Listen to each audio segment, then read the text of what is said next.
L'équipe de foot italienne, la célèbre Squadra Azzurra, est connue pour ses joueurs de qualité, son style de jeu atypique et ses titres en Coupe d'Europe en 1968 et en 2020, et surtout en Coupe du Monde en 34, 38, 82 et en 2006 contre l'équipe de France. Ces dernières années, la Nazionale s'est montrée imprévisible, dans le bon et le mauvais sens du terme. Elle s'est montrée impériale, notamment avec la deuxième victoire de son histoire en Coupe d'Europe à l'Euro 2020, comme elle a pu nous décevoir, avec la deuxième non-qualification de son histoire à la Coupe du Monde en 2018. Alors, entre changement d'entraîneur, nouveaux joueurs prometteurs et changement de style de jeu, comment a évolué la sélection italienne durant ces dernières années? On va voir ça tout de suite dans cette première vidéo analyse.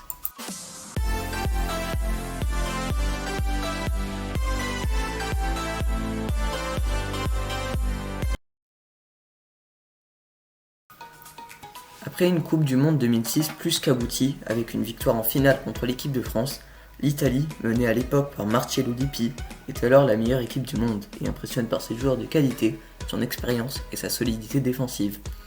À la fin de l'été 2006, Roberto Donadoni se voit confier la sélection italienne en vue de l'Euro 2008. Et malgré une défaite 3-1 contre les Bleus au Stade de France lors des qualifications à l'Euro 2008, la Squadra Azzurra termine finalement première de son groupe de qualification et accède sans surprise aux phases de poule de l'Euro 2008. La Nazionale démarre alors la compétition avec le statut de favori, et cela pour plusieurs raisons. Tout d'abord, les Italiens sont champions du monde et sont donc logiquement des prétendants au titre. Ils ont aussi terminé premiers de leur groupe de qualification, et puis l'effectif de l'équipe n'a pas beaucoup changé depuis 2 ans et leur victoire en Coupe du Monde. Si on compare le 11 type de ces 2 années, on voit seulement 2 changements dans l'effectif, avec Del Piero qui remplace Totti, qui a pris sa retraite internationale, et Chiellini remplaçant Cannavaro, touché à la cheville gauche. Alors oui, ce deuxième changement est plus remarqué, car Cannavaro avait été élu Ballon d'Or 2006, mais surtout, il était capitaine de l'équipe italienne. Mais Chiellini, c'est la nouvelle génération, la fougue de la jeunesse, et on peut se dire que c'est un mal pour un bien, car c'est bien lui qui prendra la succession de Cannavaro dans quelques années. Ainsi, une première compétition de haut rang avec la Squadra Azzurra lui permettrait de prendre de l'assurance au sein de l'équipe et d'emmagasiner de l'expérience. L'Italie entame donc la compétition et tombe dans le groupe de la mort avec les Pays-Bas, la France et la Roumanie, 12e au classement FIFA à l'époque. L'Italie commence très mal avec une défaite 3-0 contre les Pays-Bas et un match nul 1-1 contre la Roumanie. Finalement, une victoire 2-0 contre la France au dernier match de poule permettra aux Italiens de s'emparer de la deuxième place du groupe et de se qualifier pour les quarts de finale. Car oui, à l'époque, les huitièmes de finale, il n'y en avait pas à l'Euro puisque trop peu d'équipes participaient pour qu'il y ait des huitièmes de finale. Le tirage au sort désigne alors l'Espagne pour les Italiens, et au terme d'un match accroché où aucune équipe ne parvient à marquer, ce sont bien les Espagnols qui se qualifient 4-2 au tir au but, une désillusion pour l'Italie.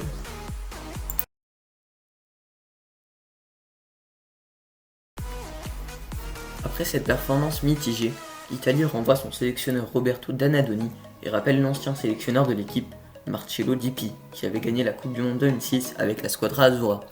L'Italie tombe alors dans un groupe de qualification à la Coupe du Monde 2010 relativement facile et termine en tête de son groupe, synonyme de qualification. La Nazionale entame alors cette Coupe du Monde avec un effectif totalement différent comparé à celui du dernier Euro. On note ainsi 9 changements dans le 11 titulaire de l'Italie, avec l'absence de cadres comme Del Piero, Toni, Pirlo, Gattuso, Grosso, Materazzi et Buffon. De nouveaux arrivants comme Gilardino, Giaquinta, Pepe, Marchisio, Montalvo et Cricito viennent prendre le relais de ces stars internationales, sans succès. En effet, l'Italie tombe dans un groupe qui semble être facile, avec la Slovaquie, la Nouvelle-Zélande et le Paraguay. Et à la surprise générale, après une défaite et 2 matchs nuls, le tenant du titre termine dernier de son groupe et est éliminé de la Coupe du Monde dès les phases de groupe. Un scénario imprévisible, inattendu, une terrible désillusion que personne ne pourra expliquer.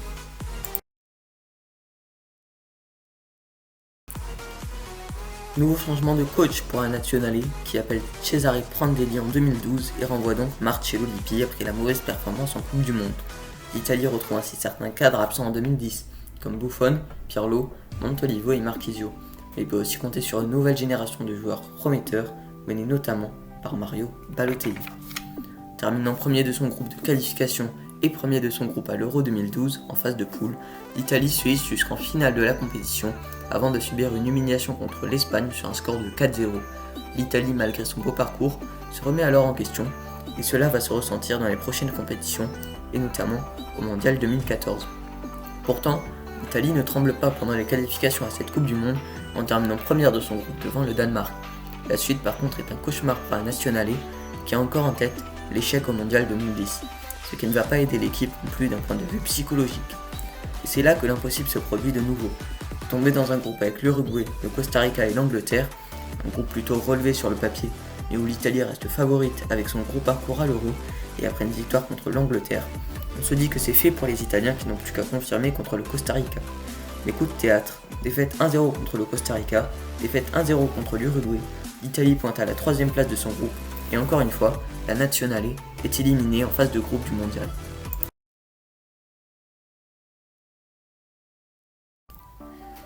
Qui dit fiasco dit changement d'entraîneur, et après l'échec de l'Italie à la Coupe du Monde, on observe un 5e changement de sélectionneur en 8 ans. Durant ces 8 années difficiles, c'est bien le seul record qu'obtiendra l'Italie. Antonio Conte remplace alors Cesare Prandelli et retrouve ainsi à son arrivée une équipe faible, traumatisée par ses dernières défaites. Conte va alors faire ce qu'aucun entraîneur auparavant n'a fait, appeler des joueurs de clubs italiens secondaires comme le Torino avec Ogbonna ou Immobile, ou même Bologne et la Fiorentina avec Giaccherini et Bernardeschi. Conte mélange expérience des anciens joueurs, fougue de jeunes joueurs et nouveaux arrivants qui ont envie de briller. On obtient une squadra Azzurra nouvelle et prometteuse qui ressemble à ça, où les cadres Thiago Motta, Chiellini, Bonucci et Buffon apportent l'expérience aux jeunes venus de grands clubs. Deschiglio, Parolo, Zaza est venu également de plus petits clubs avec Immobile, Giaccherini, Bernardeschi et Ogbonna. Une équipe très mixte et prometteuse sur le papier qui fait alors rêver les supporters italiens. Conte oublie également le 4-2-3-1 historique de l'équipe italienne et opte pour un 3-5-2 très audacieux, car en effet l'Italie a toujours été une équipe avec un jeu qui se base sur la défense, et avec 3 défenseurs derrière, Conte veut faire progresser offensivement cette équipe italienne, notamment avec l'aide du jeune Ciro Immobile. L'Italie entame alors sa route vers l'Euro 2016 avec une nouvelle équipe prometteuse, révolutionnée par son nouveau coach. La Nazionale termine première de son groupe de qualification sans problème et termine première de son groupe à l'Euro devant une grosse équipe de Belgique. Les supporters italiens croient alors rêver quand l'Italie sort son rival de toujours, l'Espagne, en 8ème de finale sur le score de 2-0. Malheureusement, au terme d'une interminable séance de tirs au but contre le champion du monde allemand, l'Italie s'incline 1-1 et 6-5 au tir au but. Une triste défaite pour les Italiens, passés pas loin de l'exploit. Durant cet Euro, on a vu une équipe italienne forte, talentueuse et combative. Bref, de belles promesses pour l'avenir de la squadra Azzurra. Comme on dit, pas de regrets, que des Romains.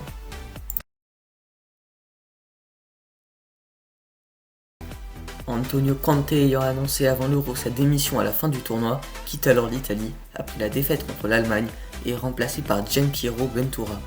Conservant alors les idées de Conte, tout devrait bien se passer pour la Nazionale. Mais au contraire, après avoir bataillé avec l'Espagne tout au long des qualifications à la Coupe du Monde 2018 afin d'obtenir la première place qualificative du groupe, l'Italie s'incline finalement sur le score sec de 3-0 lors du match décisif contre les Espagnols. La squadra Azzurra perd alors la première place du groupe et doit ainsi passer par des barrages contre la Suède afin de se qualifier pour le mondial. Après une défaite 1-0 à Stockholm lors du match aller, l'Italie doit aller chercher une victoire au match retour dans son stade de San Siro afin de se qualifier. Pendant 90 minutes, les Italiens attaquent, insistent, cherchent la faille, mais rien à faire. La Suède résiste tout le match, et lorsque l'arbitre siffle la fin du match, c'est bien le score de 0-0 qui est affiché sur les écrans de tous les téléspectateurs de ce match. L'Italie est éliminée et ne participera pas à la Coupe du Monde, une première depuis 1958.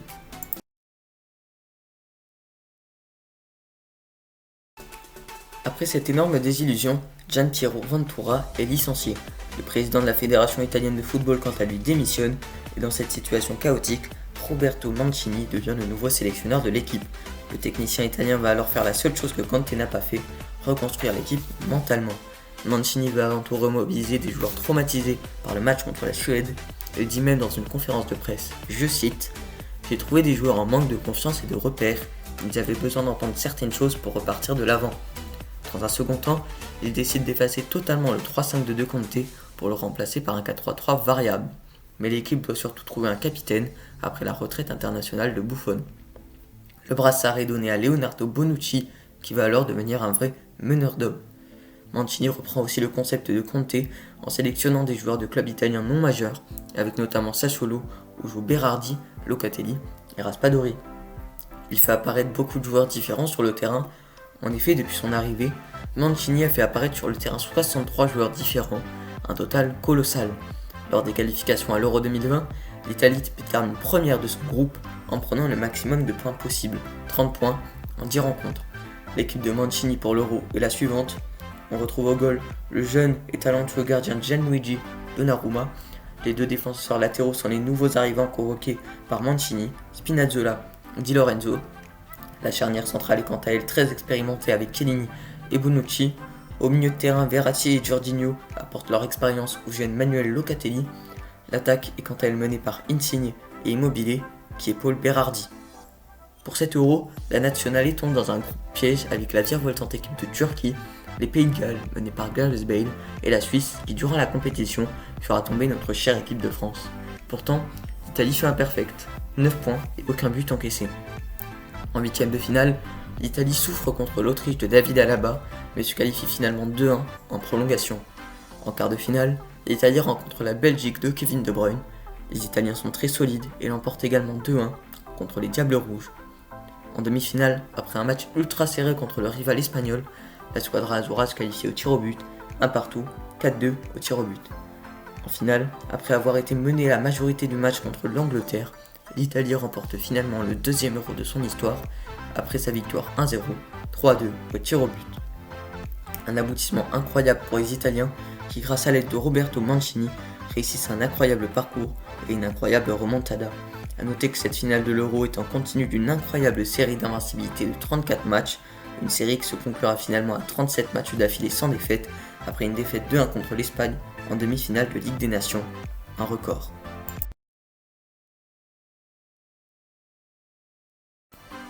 La question que tout le monde se pose maintenant est la suivante. L'Italie se qualifiera-t-elle pour la Coupe du Monde 2022 ? En effet, après un match nul 0-0 contre l'Irlande du Nord, les Italiens ont cédé la première place qualificative de leur groupe à la Suisse. La nationale devra donc passer par 2 matchs de barrage pour se qualifier pour la Coupe du Monde, un premier contre la Macédoine du Nord, puis sûrement contre le Portugal de Cristiano Ronaldo. Un gros défi pour les Italiens. Alors, l'Italie se qualifiera-t-elle pour le mondial au Qatar, ou bien sera-t-elle cruellement éliminée par le Portugal avant de replonger dans l'obscurité du football mondial ? N'hésitez pas à me donner votre avis en commentaire, vous pouvez bien évidemment vous abonner pour le soutien, ça fait super plaisir. Si vous avez kiffé la vidéo, vous pouvez mettre un like. Pendant ce temps, moi je vous dis à bientôt pour de prochaines vidéos. C'était Foot 2.0, allez, ciao.